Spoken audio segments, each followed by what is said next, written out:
poho ka indung ulah rek poho ka bapa sabab indung anu ngandung bapa teh anu ngayoga ngaping gerang jeung peuting sangkan hidup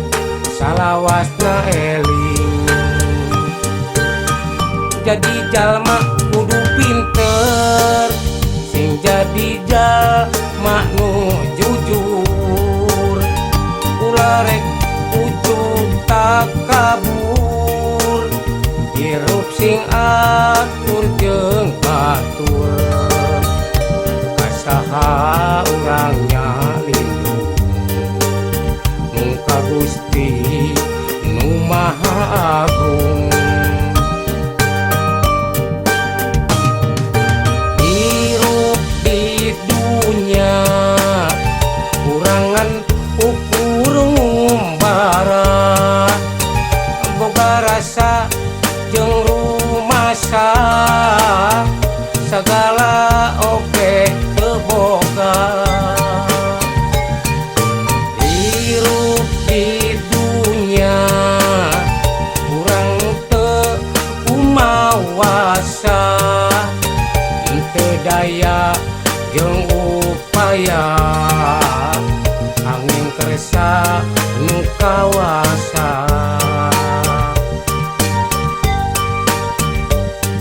tumut kana aturan agama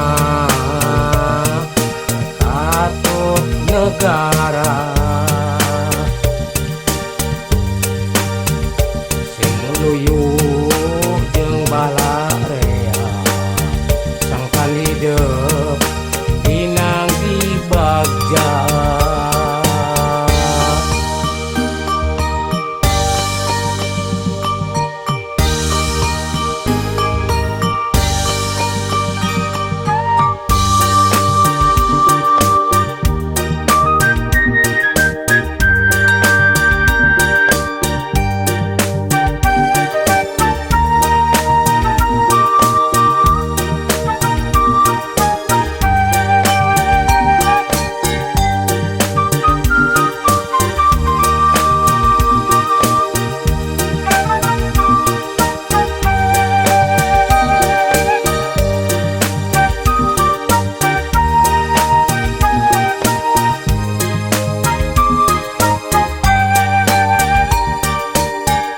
jadi jalma kudu pinter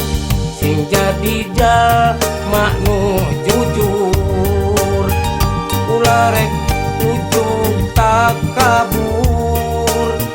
hirup sing atur jeung batur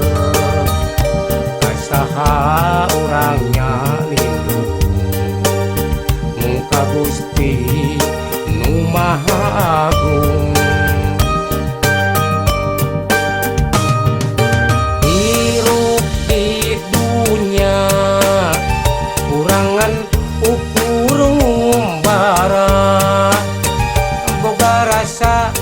jeung rumasa segala oke teu boga hirup di dunya kurang teu kumawasa teu daya jeung upaya angin kersa nu kawasa tumut kana aturan agama katut negara